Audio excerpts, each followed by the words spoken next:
Good morning बच्चों. Hope all of you are fine. Now today we will do fifth question of exercise 6.3. In this question we have to find the smallest whole number by which this number 252 must be multiplied so as to get a perfect square number. इसका मतलब ये भी perfect square number नहीं है तो सबसे छोटे से छोटा वो नंबर हमें पता लगाना है जिसको इससे मल्टीप्लाई करें और रिज़ल्ट जो हमारे पास आए वो एक perfect square number. Also find the square root of the square number so obtain. और जो हमें मल्टीप्लाई करने के बाद जो नंबर मिलेगा उसका स्क्वायर रूट भी लिखना है. तो यहाँ हम 252 के प्राइम फैक्टर्स करेंगे. पहले 252 के 2, 1, 2, 6, 2, 63, then 2, 31, 21 and 3 sevens are 21. So we get the prime factors of this as 2 multiplied by 2 multiplied by 3 multiplied by 3 multiplied by 7.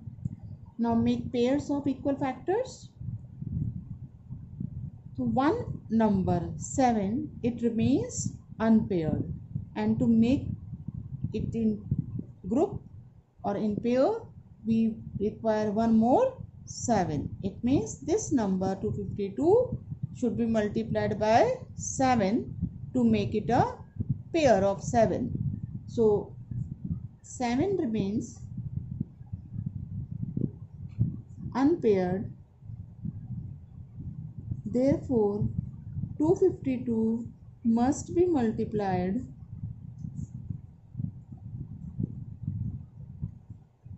by 7 to make it a perfect square.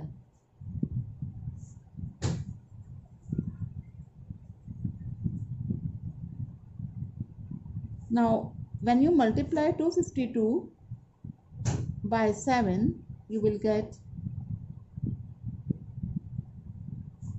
this. एक 7 और आ जाएगा. So 764 और हर pair में से एक एक number आप लिखिए और उसको मल्टीप्लाई करिए. So it becomes 42. So the square root of the product is 42. Fifth part, that is 1458. तो 1458 के फैक्टर्स करिए. 2 से डिविजिबल है, यूनिट प्लेस पे 8 है. 729. सब डिजिट्स का सम 18 है इसलिए ये 3 से डिविजिबल है. 3 2 जा 6, 3 4 जा 12, 3 3 जा 9. Again it is divisible by 3. 81. Again divisible by 3. Again it is divisible by 3. Now make the groups of equal factor, pair of equal factors. 1 2 3 4 5 6 बार आ रहा है 3. 3 का ग्रुप बन गया, इन 2 3 का ग्रुप बन गया, इन 2 3 का ग्रुप बन गया है. ये जो 2 है ये अनपेयर्ड रह गया है. इसका मतलब इसका ग्रुप बनाने के लिए, इसका पेयर बनाने के लिए हमें एक 2 की और ज़रूरत है. तो हम इस नंबर को अगर 2 से मल्टीप्लाई कर दें तो इसका पेयर बन जाएगा और ये परफेक्ट स्क्वायर नंबर बन जाएगा. अगर कोई तो 1458 must be multiplied by 2 to make it a perfect square.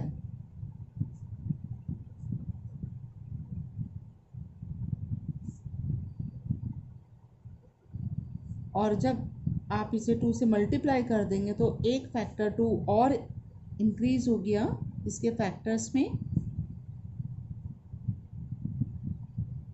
और अब आप पेयर बना सकते हैं अब कोई भी नंबर अनपेयर्ड नहीं रहा और इसलिए अब इसका जो स्क्वायर रूट होगा वो आपके पास 2 multiplied by 3 multiplied by 3 multiplied by 3 that is 54 आ गया ये स्क्वायर रूट। फिफ्थ क्वेश्चन की तरह ही है, बस थोड़ा सा डिफरेंस है। 6th क्वेश्चन में हमसे कहा गया है कि इन नंबर्स को हम किससे डिवाइड करें जिससे कि ये परफेक्ट स्क्वायर बन जाए। यहाँ 5th क्वेश्चन में पूछा था किस नंबर से मल्टीप्लाई करें, 6th में पूछा है कि इन नंबर्स को, गिवन नंबर्स को किस नंबर से डिवाइड करें कि ये परफेक्ट स्क्वायर नंबर बन जाए। तो यहाँ हम क्या देखेंगे, जैसे फर्स्ट क्वेश्चन सेम है जो 252 था ऊपर हमारे पास, तो जो भी नंबर अनपेयर्ड रह जाता है उसी नंबर से अगर हम डिवाइड कर देंगे तो ये फैक्टर ख़त्म हो जाएगा और ये एक परफेक्ट स्क्वायर नंबर बन जाएगा, क्योंकि जो फैक्टर्स बचेंगे वो पेयर में उनकी पेयरिंग हो पाएगी। सो 252 के फैक्टर्स हमने देखे थे, 2 multiplied by 2 multiplied by 3 multiplied by 7 था।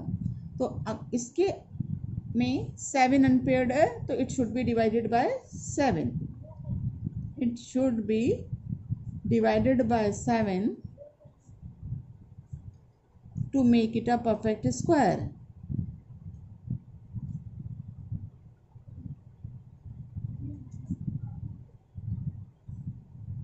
So 252 डिवाइडेड बाय 7 क्या होगा, जब आप 7 से डिवाइड करेंगे तो ये कैंसिल हो जाएगा 7 और हमारे पास केवल ये फैक्टर्स बच जाएंगे। अब यहाँ 7 से डिवाइड करिए, 7 3 ज़ा 21, 7 6 ज़ा 42 और इसका अंडर रूट क्या होगा 36 का, दोनों पेयर में से एक एक नंबर आप लिखेंगे, दैट इज 6 इसका स्क्वायर रूट आ जाए।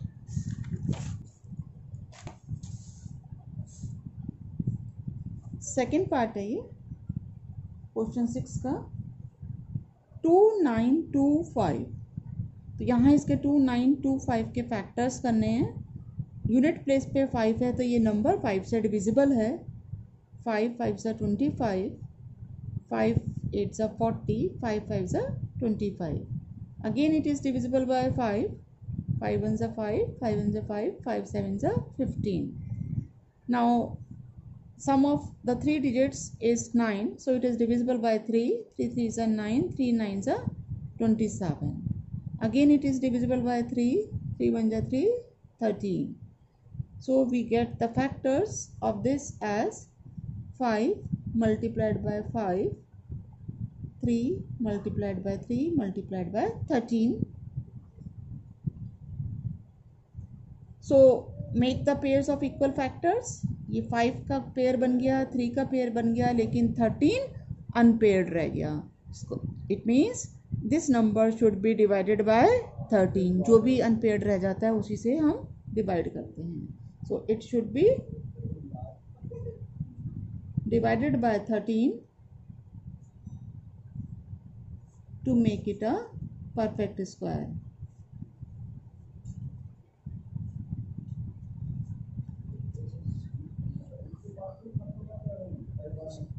सो 13 से जब हम डिवाइड करेंगे तो 13 फैक्टर कैंसिल हो जाएगा और हमारे पास ये बचेगा, क्योंकि 13 से जब डिवाइड हो कैंसिल हो गया। अब यहाँ 13 से डिवाइड करिए 35, ये 13 से डिवाइड करके 225 आया, तो इसका स्क्वायर रूट क्या होगा, पेयरिंग में से एक एक नंबर लिख लेंगे हम, 5 multiplied by 3 that is 15। 9th question, find the smallest number that is divisible by the numbers 4, 9 and 10। हमें वो छोटे से छोटा नंबर पता लगाना है जो 4, 9 and 10 तीनों से डिविजिबल हो, ऐसा perfect square number find out करना है। तो अगर हमें केवल इतना काम करना होता कि ये वो नंबर पता लगाइए जो इन तीनों नंबर से डिविजिबल हो, तो हम क्या करेंगे, इसका एलसीएम ले लेंगे, फिर उसको चेक करेंगे कि वो जो एलसीएम आया वो परफेक्ट स्क्वायर है या नहीं।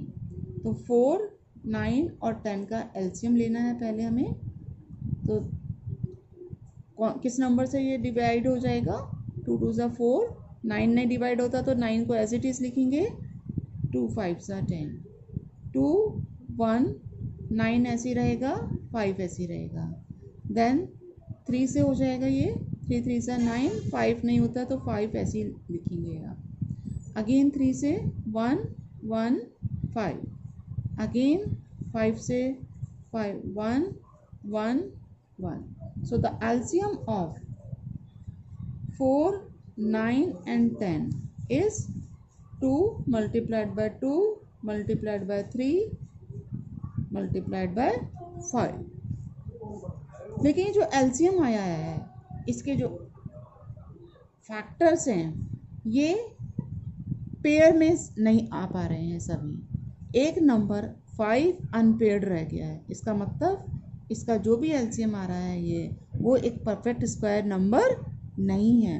तो इसको परफेक्ट स्क्वायर बनाने के लिए हमें 5 से मल्टीप्लाई करना है। सो LCM विल बी 2 2 ज़ा 4, 4 3 ज़ा 12, 12 3 that is 180. Not a perfect square.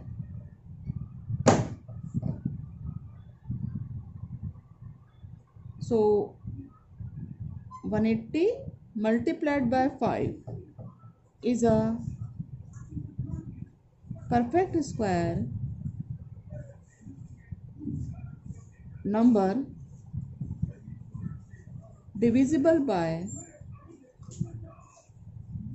4, 9 and 10. और आप इसको मल्टीप्लाई करिए, ये आ जाएगा हमारे पास 900. So 900 is the answer. That's all for today. Thank you. Now you complete the exercise.